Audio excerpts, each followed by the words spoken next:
Tahu nggak sih, ini cara menyelamatkan diri kalau kalian terjebak di pasir hisap kayak gini. Dan yang lebih parahnya lagi, kalian cuma butuh waktu 1-2 menit untuk masuk kayak gini, dan akhirnya masuk sepinggang. Dan ini semakin kalian gerak-gerak, semakin kalian pengen keluar. Kalau udah sepinggang kayak gini, itu makin susah, makin dalam. Dan keadaannya makin diperparah karena kalian itu letaknya di gurun. Dan di gurun itu mataharinya terik banget kan. Dan akhirnya menguras energi banget nih untuk keluar dari pasir hisap. Tahapan yang dia lakukan adalah pertama jangan panik dan coba mendekatkan diri kalian itu ke daerah-daerah yang solid gini nih. Nah, pakai kedua tangan kalian untuk menumpukan badan dan akhirnya kakinya tuh digerakin kayak menanjak naik gitu di bawah. Kalau udah, tarik bagian dada ini ke daerah yang gak lumpur lagi.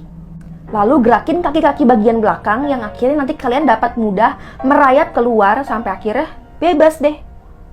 Tau gak sih, ini cara menyelamatkan diri kalian kalau kalian diikat pakai zip tie kayak gini sama orang yang gak dikenal. Pertama, kalau kalian punya benda kecil yang bisa nyelip kayak gitu, langsung aja dimasukin ke sela-selanya dan langsung dibuka. Kedua, posisi tangan kalian kayak gini itu pas diikat. Jadi nanti pas kalian mau buka, itu kalian punya ruangan tersendiri untuk bisa slip kayak gini. Cara yang ketiga adalah cara yang paling sakit, tapi ini efektif. Jadi pertama, kencengin sekenceng-kencengnya dulu kayak gini.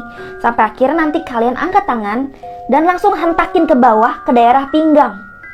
Langsung otomatis kebuka. Kerahin semua kekuatannya, kan diculik. Guys, tau gak sih, kalian harus hati-hati banget kalau ketemu ini di jalan. Asli ini bahaya banget karena gak kelihatan kan. Nah, kasus ini sebenarnya terjadi di Vietnam, tapi gak menutup kemungkinan Indonesia juga bisa.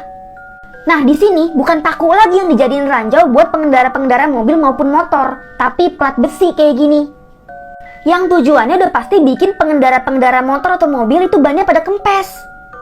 Karena katanya dibandingkan paku, justru bahan ini yang lebih berbahaya karena dia bisa langsung nancep di ban dengan mudah. Dan robekannya itu bisa lebih besar. Dan ban yang kena ini bakal sulit banget untuk ditambal. Bahayanya adalah kalian perhatiin deh, ini bener-bener nyatu sama warna aspal, jadi bener-bener gak kelihatan mata. Baru kelihatan tuh setelah ditangkapin pakai magnet kayak gini nih. Mending kalau yang nyamperin tukang ban, gimana kalau yang nyamperinnya orang jahat dan malam-malam? Stay safe. Guys, kalian tahu nggak sih kalau misalkan astronot hidungnya gatel, itu garuknya gimana? Kan dia pakai bajunya kayak gitu. Jadi sebenarnya ini tuh udah dipikirin lama banget sama NASA dan akhirnya diciptainlah sebuah alat. Namanya tuh velcro. Nah, letaknya tuh deket hidung tuh. Jadi kalau misalkan sewaktu-waktu hidungnya gatel, tinggal dia kayak begitu-gitu langsung kayak enak kan? Nah, ada juga nih yang namanya Valsalva device. Yang gunanya itu untuk ngeblok hidung mereka saat menyesuaikan tekanan. Tapi bisa juga digaruk-garukin pakai itu. Jadi dulu tahun 2012 itu ada astronot namanya Andrew.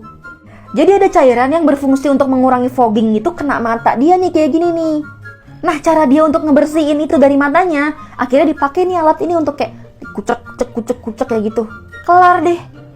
Tau gak sih 3 atlet perempuan angkat beban ini ketahuan curang? Kalian perhatiin bener-bener deh. Kejadiannya itu di Olimpik tahun 2012. Di antaranya itu ada 3 perempuan. Yang pertama itu namanya Svetlana. Svetlana ini akhirnya menang juara 1 untuk Kazakhstan. Yang keduanya itu Natalia nih dari Rusia tadi. Yang ini nih dapat silver dia. Yang ketiga itu Irina dari Belarus. Kelihatannya aman-aman aja kan, kayak kuat banget, ya udah santai aja gitu, akhirnya ya udah menang. Taunya 3 tahun kemudian di tahun 2015 diselidikin nih. Atlet-atlet siapa aja sih yang pernah diperkirakan pakai doping atau enggak kayak obat gitu yang bikin mereka tambah kuat. Dan ternyata teknologi baru itu bisa ngedetek beberapa tahun belakangan sebenarnya di dalam perut atlet-atlet itu ada nggak sih doping. Dan hasilnya 3 orang yang pernah menang ini itu semuanya pernah mengkonsumsi. Akhirnya kemenangan mereka dulu itu dianggap batal semuanya. Sebenarnya kalau kita punya tai lalat yang gede kayak gini tuh bahaya nggak sih? Ayo, siapa yang punya? Jadi kulit kita itu punya sel namanya melanosit yang memberikan warna pada kulit kita. Tapi dia itu sering mengumpul di satu tempat dan akhirnya jadi tai lalat kayak gini. Tai lalat itu bisa muncul dari bayi ataupun pas kalian udah dewasa. Dan bentuknya beda-beda, bisa ada yang flat kayak gini, bisa yang menonjol kayak gini. Dan ada yang seiring pertumbuhan, hilang. Sebenarnya adanya tai lalat ini tuh nggak bahaya, tapi kalau misalkan berbeda dari yang lain, kayak makin membesar atau mungkin ada rasa sakit, itu kalian harus cek ke dokter karena sebenarnya ada sebuah penyakit kanker melanoma. Jadi kalau kalian punya tai lalat yang nggak wajar, beda dari yang lainnya, mendingan langsung cek ke dokter deh. Tau gak sih ini cara menyelamatkan diri kalau kalian diikat sama penculik pakai tali? Pertama, saran dia adalah coba untuk kooperatif dulu. Jadi kalian pura-pura takut. Supaya mereka tuh ikatannya nggak berlebihan, nggak lebay gitu. Yang kedua, buat ruangan sendiri tangan kalian tuh. Bentukin tangan kalian tuh punya space kayak gini di bawah sini. Setelah orangnya pergi, kalian coba gerak-gerakin tangan kalian sekencang-kencang mungkin. Karena kan tadi udah ada ruangan nih. Bakal lebih mudah buat tangan kalian itu melepaskan diri. Dibantu lagi nih pakai gigi dan lain-lain. Dan akhirnya lepas deh.